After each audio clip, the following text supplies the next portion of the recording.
Alright, gotta twist the doohickey here, put the electromagnets next to the mercurial discombobulators, connect the wire to the technobabble drive, and sprinkle a little bit of fairy dust all over the whole thing, and... Ah! There! That should work! Good evening, darlings and deviants. My name is Lucy, and I'm just a little loony. My projector contraption was on the fritz, but now we're back.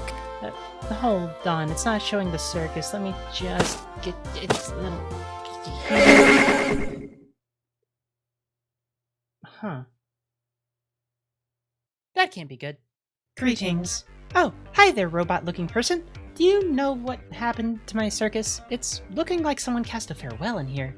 Introduction. My name is Lyris. I am an automated assistant here Geez, it looks like you're still glitching out a little bit. I've got a bit of fairy dust here for you. Let me just... Boop. Rebooting. Greetings. Introduction. My name is Lyris. I am an automated assistant. Please state your name. Lucy, and I'm just a little loony. Processing. Acknowledged. Greetings, Lucy, loony. Just Lucy is fine for now. How did you get here? Request. Forgive me. My memory banks are alarmingly empty. I do not have a recollection of the past. You lost your memory, huh? Well, I guess that means we're both flying blind. Statement. On the contrary, my optical systems are operating at peak efficiency. No, like... Oh, never mind. Well, darlings and deviants, it looks like I've got some catching up to do, so why don't you all join me? I want to go over some of the announcements for the newest Magic products, give some of my thoughts, and then maybe we can think of something to do about this whole ruined circus fiasco. Well, without further ado, let's start the show! First up, a set that's been out for a bit, it looks like, if my math is correct, Assassin's Creed. I recently opened up a box of this on a stream, and it sounds like people are really jazzed about it if you are a fan of the series. I am not a huge fan of the Assassin's Creed video games. I enjoyed some of the early ones early on when I was younger, and the story is intriguing, but I'm definitely not the target audience here. However, there's a bunch of cool reprints in this set, tons of interesting commanders, and the Templar Knights, White's version of a Shadowborn Apostle that might be even better. I'll need to brew a deck around it, for sure, but there's some sweet legendary artifacts that these knights could pull out through totally safe and not at all historically problematic means, I'm sure. The new mechanic, free running, is flavorful, but it's just kind of boring? Which is wild, because if you told me the mechanic that's representing assassins flipping and parkouring and just being overall awesome was boring, I'd call you a clown college flunky, because that's not funny at all. But here we are. Free running means that as long as you've dealt damage with an assassin, or commander this turn, you can pay for a spell with a different cost. One of the better cards with this effect is Chain Assassination. It's 2 and 2 black for an instant that destroys target creature, and if another creature died this turn, it lets you draw a card.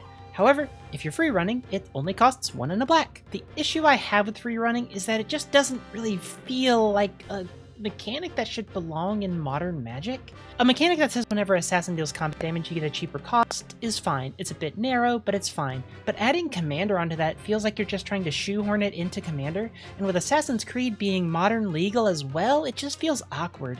All in all, I think this set is cool, but it's not really my cup of tea personally. There's some hubbub about the Beyond boosters just being Aftermath boosters again, and don't get me wrong, I really don't like Beyond boosters, like spinach on my funnel cake tier of disgust, but I have this feeling that set was in development before Aftermath boosters were pushed out, and we're seeing that decision come back and bite them. This is just sort of the downside to Wizards making sets this far in advance, having to license different properties. It sucks, but it's the cost of having stuff planned this far ahead. Sadly, there are a bunch of wizards up there in the mystical land of Seattle, not oracles, you know?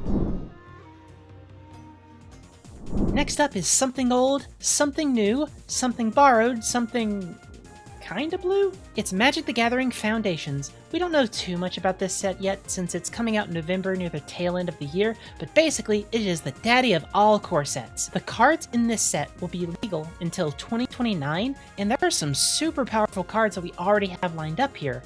Old staples like Llanowar Elves, Day of Judgment, and Omniscience are going to be in the set, along with new favorites like Anthem of Champions, it's a pretty simple Anthem effect for green and a white, to the new 9 Lives Familiar. It's a cat with 9 lives! It's so flavorful, I almost forgot to imagine what the average game is going to look like for this little guy. Poor thing.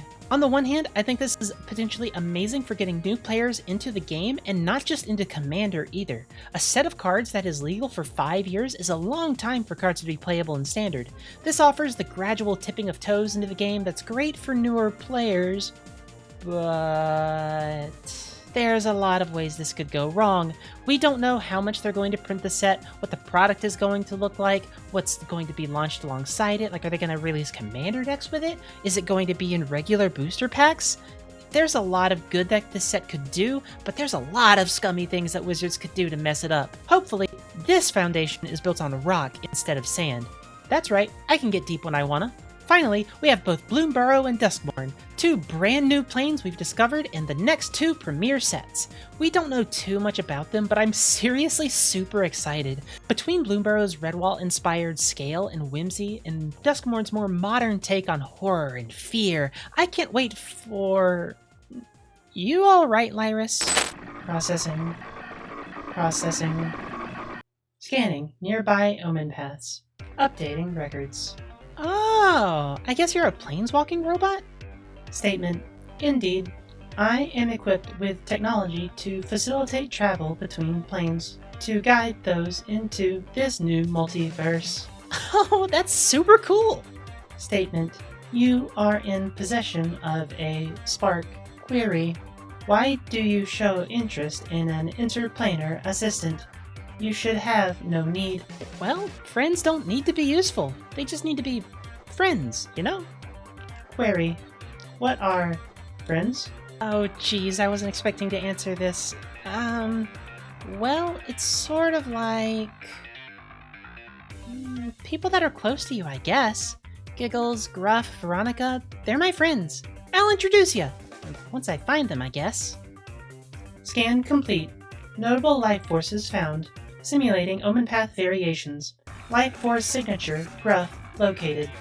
What? You know what Gruff's soul looks like? Affirmative. Are you gonna tell me how? Negative. Query. Shall I plot a course through the blind eternities to Gruff's location? Yeah, let's go find him. Maybe he knows what's going on. Anyway, sorry about that, everyone. It looks like we're gonna go on another adventure. In the meantime, what do you all think about the cool stuff coming up in Magic? There are so many amazing things coming up, and I'm super excited. Let me know what you think down in the comments below. As always, thank you all so very much for watching, and until next time, au revoir!